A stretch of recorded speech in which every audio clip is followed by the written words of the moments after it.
Ոչիլները արյունածուծ միջատների կարգ է։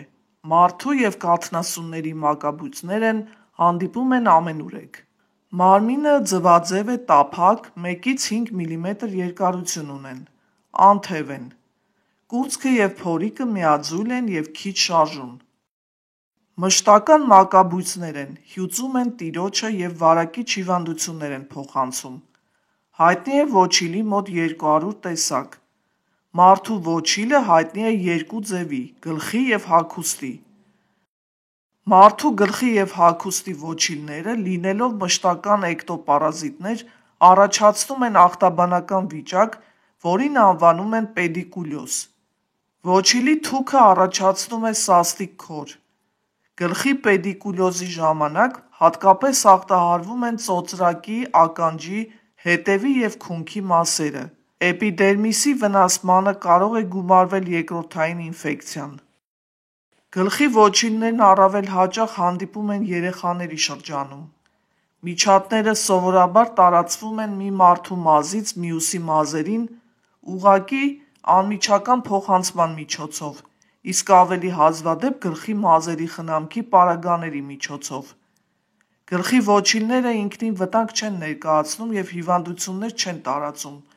սակայն խայթելով մաշկը կարող են առաջացնել քոր և երբեմն գլխամաշկի գրգռվածություն։ Գլխի ոչիլներ ունենալը անձնական հիգիենայի կամ ոչ մաքուր կենսամիջավայրի նշան չէ։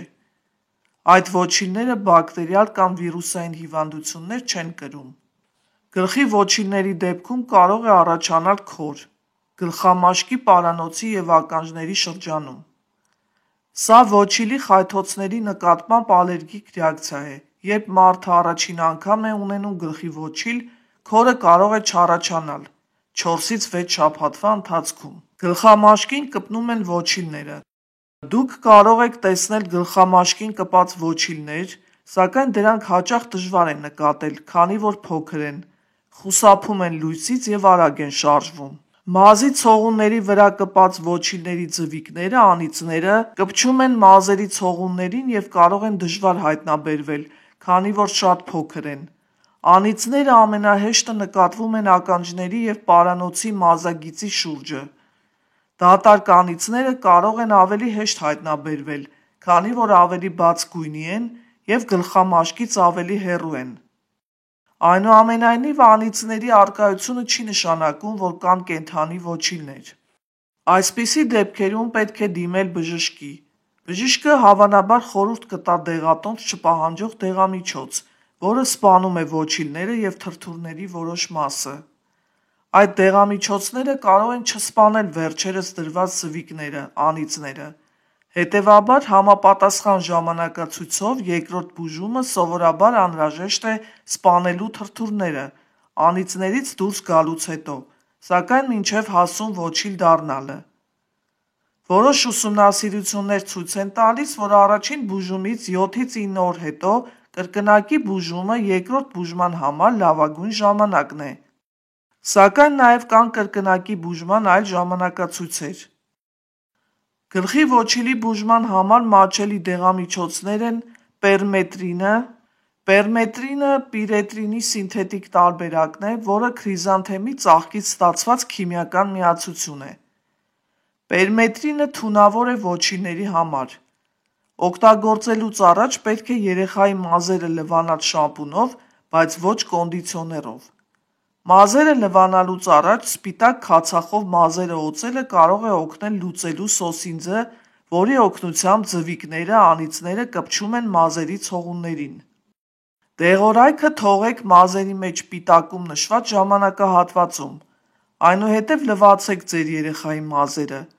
Պերմետրինը չի սպանում անիծը և բուժումը պետք է կրկնվի առաջին կիրառումից 9-ից 10 օր հետո։ Կողմնակի ազդեցությունները կարող են ներառել գլխի կարմրություն և քոր։ Իվերմեկտին։ Իվերմեկտինը թունավոր է ոչիլների համար։ Լոսյոնը հաստատված է 6 ամսական և ավելի մեծ երեխաների և չափահասների օգտագործման համար։ Այն կարելի է մեկ անգամ քսել չոր մազերին, ապա 10 րոպե հետո լվանալ ջրով։ Մեկնաբանություններում կարող եք գրել, թե ինչով եք դուք ազատվել ոչիլներից, ինչն է օգնել ձեզ։ Որոշ շրջաններում ոչիլները դիմադրություն են զարգացրել սովորական դեղամիջոցների նկատմամբ։ Նման բուժումը նաև կարող է ձախողվել սխալ օգտագործման պատճառով, ինչպիսին է բուժումը նշված ժամանակահատվածից հետո չկրկնելը։ Եթե վերը նշված բուժման ճիշտ օգտագործումը ձախողվել է, կարող է ձեր բժիշկը նշանակել ավելի ուժեղացնող դեղամիջոցներ։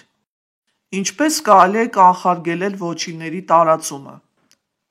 Մսուր մանկապարտեզներում կամ երեխաների խնամքի հաստատություններում և դպրոցներում երեխաների շրջանում ոչիլների տարածումը դժվար է կանխել, քանի որ շատ սերտ շփումներ կան։ Անձնական իրերից անուղղակի տարածման հավանականությունը չնչին է։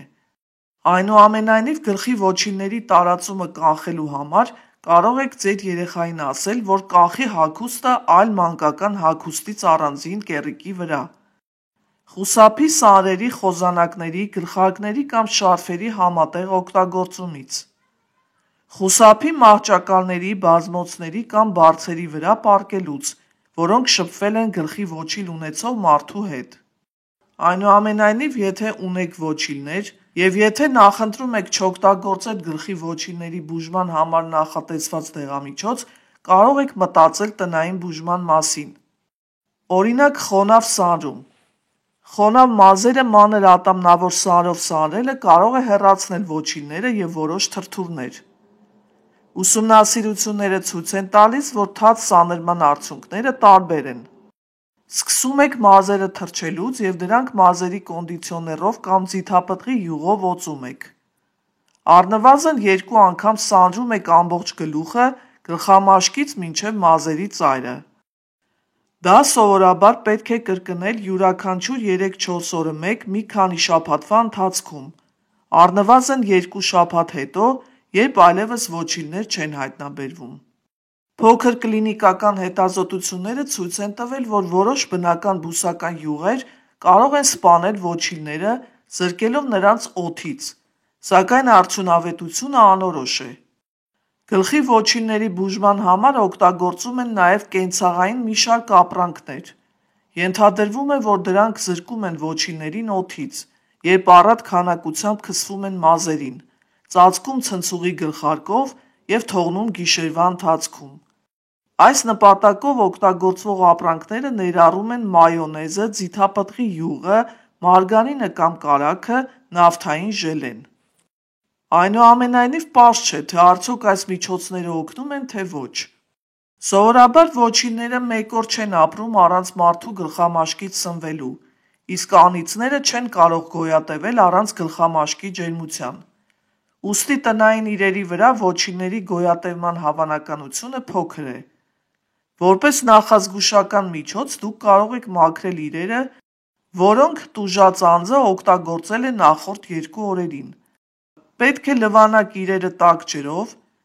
անկողնային պարագաները, փափուկ խաղալիքները և հագուստը տաք օճառաջրով, առնվազն 54,4 աստիճան Ցելսիուս և արդուկեք բարձր ջերմությամբ։